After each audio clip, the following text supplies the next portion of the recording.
ಇವತ್ತೆಲ್ಲ ಒಂದು ನಮಗೆ ವಿಶೇಷವಾದ ದಿವಸ.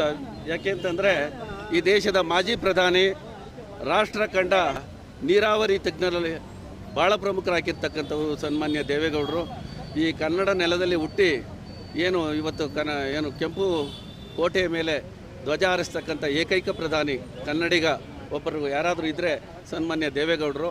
ಅಂಥ ಸತ್ಪುರುಷರ, ಮಹಾಪುರುಷರ ಇವತ್ತಿನ ದಿವಸ ನಾವು ಹುಟ್ಟುಹಬ್ಬ ಆಚರಣೆ ಮಾಡ್ತಾ ಇದ್ದೀವಿ. ಇದು ನಮಗೆ ಒಂದು ವಿಶೇಷವಾದ ದಿವಸ ಅಂತೇಳಿ ನಾನಾದರೂ ಕೂಡ ನಾವೆಲ್ಲ ನಾವು ಪಕ್ಷದ ಕಾರ್ಯಕರ್ತರಿದ್ದೀವಿ, ಮುಖಂಡರುಗಳಿದ್ದೀವಿ, ನಾವೆಲ್ಲನೂ ಈ ದಿವಸವನ್ನು ಭಾಳ ವಿಶೇಷವಾಗಿ ಆಚರಣೆ ಮಾಡ್ತಾಯಿದ್ದೀವಿ, ಭಾಳ ಸಂತೋಷದಿಂದ ಮಾಡ್ತಾಯಿದ್ದೀವಿ. ಇದೆಲ್ಲ ಮಾಡೋದಕ್ಕೆ ಅವಕಾಶ ಕೊಟ್ಟಂಥ ನಾಡದೇವತೆ ಚಾಮುಂಡೇಶ್ವರಿ ಕೂಡ ಇಂಥ ಒಂದು ನಮಗೆ ಸದಾವಕಾಶವನ್ನು ಒದಗಿಕೊಟ್ಟಿದ್ದಕ್ಕಾಗಿ ತಾಯಿ ಚಾಮುಂಡೇಶ್ವರಿಯಲ್ಲಿ ನಾವು ವಂದಿಸ್ತೇವೆ. ನಮ್ಮ ನಾಯಕರು ಆದಂಥ HD ದೇವೇಗೌಡ ಅಪ್ಪಾಜಿಯವರಿಗೆ ಇವತ್ತು 94ನೇ ಹುಟ್ಟುಹಬ್ಬದ ಶುಭಾಶಯಗಳನ್ನು ಹೇಳುತ್ತಾ ಅವರ ಹುಟ್ಟುಹಬ್ಬವನ್ನು ಭಾಳ ವಿಜೃಂಭಣೆಯಿಂದ ಈ ಒಂದು ಕುರುಬಳ್ಳಿ ಸರ್ಕಲಲ್ಲಿ ಆಚರಣೆ ಮಾಡ್ತಾಯಿದ್ದೀವಿ. ಯಾಕೆಂದರೆ ನಮ್ಮ ಕರ್ನಾಟಕದವರು, ಕನ್ನಡದವರು ಇನ್ಯಾರು ಪ್ರಧಾನಿಗಳು ಆಗ್ತಾರೋ ಬಿಡ್ತಾರೋ, ದೇವೇಗೌಡರು ಪ್ರಧಾನಮಂತ್ರಿ ಆಗಿ ಇದ್ದಷ್ಟು ಸ್ವಲ್ಪ ದಿನದಲ್ಲಿ ನಮ್ಮ ಇಡೀ ದೇಶಕ್ಕೇನೆ ಅವರು ಒಂದು ಒಳ್ಳೇದು ಮಾಡಿದರು. ಇವತ್ತು ಪಂಜಾಬ್ನಲ್ಲಿ ನೋಡಿ ಅವ್ರ ಹೆಸರಿನಲ್ಲಿ ಒಂದು ಭತ್ತಕ್ಕೆ ಮತ್ತು ಒಂದು ಗೋಧಿಗೆ ದೇವೇಗೌಡ ತಳಿ ಅಂತ ಹೇಳ್ಬಿಟ್ಟು ಹೆಸರಿಟ್ಟಿದ್ದಾರೆ.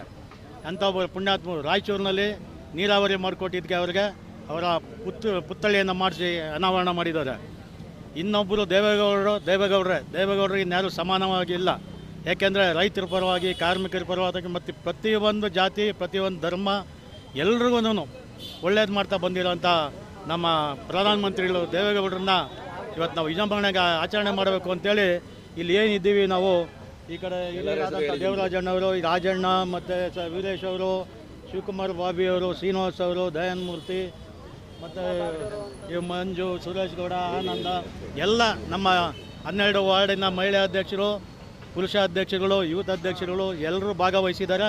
ಅವರೆಲ್ಲರಿಗೂ ನಾವು ಧನ್ಯವಾದಗಳನ್ನ ಹೇಳ್ತಾ ಮತ್ತೊಮ್ಮೆ ನಮ್ಮ ನಾಯಕರಾದಂಥ ಮಾಜಿ ಪ್ರಧಾನಿಗಳಾದಂಥ ದೇವೇಗೌಡರಿಗೆ ಹುಟ್ಟುಹಬ್ಬದ ಶುಭಾಶಯಗಳನ್ನ ಹೇಳ್ತಾ ಇದ್ದೀನಿ. ಮುಂದಿನ ಮಗನಾಗಿ, ನೀರಾವರಿ ತಜ್ಞರಾಗಿ ಹಾಗೂ ಎಲ್ಲ ದೇಶಗಳಿಗೂ ಒಳಿತಾಗಲಿ ಅಂತೇಳಿ ಬಯಸ್ತಾ ಇರ್ತಕ್ಕಂಥ ಕಾವೇರಿ ನೀರು ತರಬೇಕಾದ್ರೆ ಎಷ್ಟು ಕಷ್ಟಪಟ್ಟರು. ಇವತ್ತು ಅವರಿಂದ ನಾವು ಏನಾದರೂ ನೀರು ಕುಡಿತಾ ಇದ್ದೀವಿ ಅಂದರೆ ದೇವೇಗೌಡರು ಇಲ್ಲ ಅಂದಿದ್ರೆ ಯಾವುದೇ ಕಾರಣಕ್ಕೂ ನಾವು ನೀರು ಕುಡಿಯೋಕ್ಕಾಯ್ತಿರಲಿಲ್ಲ. ಆಮೇಲೆ ನಾವು ಬಿಟ್ಟು ಹೋಗಬೇಕಾಗಿತ್ತು ಈ ಭಾಗಗಳನ್ನ, ಹೊರಭಾಗಗಳನ್ನ. ಆ ಥರ ಆಗ್ತಾಯಿತ್ತು. ಹಾಗಾಗಿ ಆ ಯಪ್ಪ ಅಂಥ ಪುಣ್ಯಾತ್ಮರಿಗೆ ಈ ನಮ್ಮ ನಾಡಿನಲ್ಲಿ, ನಮ್ಮ ರಾಜ್ಯದಲ್ಲಿ ಅವರು ಹುಟ್ಟಿರೋದು ನಮ್ಮೆಲ್ಲರ ಸೌಭಾಗ್ಯ ಅಂತ ಹೇಳ್ತಾ ಅವರಿಗೆ ಹುಟ್ಟು ಹಬ್ಬದ ಶುಭಾಶಯ ಹೇಳ್ತಾ ಇದ್ದೀವಿ. ನಾವೆಲ್ಲ ನಮ್ಮ ಕ್ಷೇತ್ರದ ಪರವಾಗೂ ನಾವು ಎಲ್ಲ ನಮ್ಮ ಕ್ಷೇತ್ರದವರೆಲ್ಲ ನಿಂತಿದ್ದೀವಿ. ಹಾಗಾಗಿ ಭಗವಂತ ಒಳ್ಳೇದು ಮಾಡಲಿ, ಅವರಿಗೆ ಇನ್ನೂ ಹೆಚ್ಚಿನ ಸದಾವಕಾಶ ಕೆಲಸ ನಮಗೆ ಸಹಾಯ ಮಾಡಲಿ, ಇನ್ನೂ ಮುಂದುವರಿಯಲಿಕ್ಕೆ ಅಂತ ಹೇಳ್ತಾ, ಹಾಗೆಯೇ ನಮ್ಮ ಕುಮಾರಣ್ಣವರು 28ಕ್ಕೆ 3ನೇ ಬಾರಿಗೆ ಮುಖ್ಯಮಂತ್ರಿಗಳಾಗಲಿ. ನಿಖಿಲ್ ಕುಮಾರಸ್ವಾಮಿ ಅವರು ಈಗ ನೀವು ಕಂಡಂಗೆ ಹೆಚ್ಚು ಕಮ್ಮಿ 14,000 ಕಿಲೋಮೀಟ್ರು ಈಗಾಗಲೇ ಅವರು ಜರ್ನಿ ಮಾಡಿದ್ದಾರೆ. JDS ಪಕ್ಷನ ಸಂಘಟನೆ ಮಾಡ್ತಾ ಇದ್ದಾರೆ.